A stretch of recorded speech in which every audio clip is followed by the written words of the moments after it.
Hello everyone. In this video, I will show you how to fix the GameHub stuck on the launching client problem. The first thing to try is enabling lightweight mode. Open GameHub or GameHub Lite and go to the settings for the game that is having the issue. Look for the Steam or General Settings section. Find the option called Lightweight Mode and turn it on.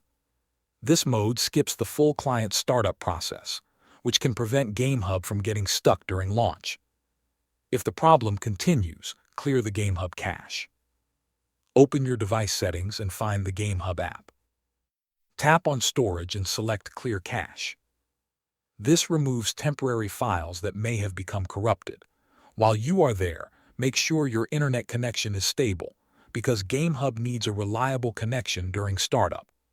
Another solution is to force close background apps that may be causing conflicts. Open your device's running apps or app manager and stop processes such as Gaminative or any other unnecessary background services.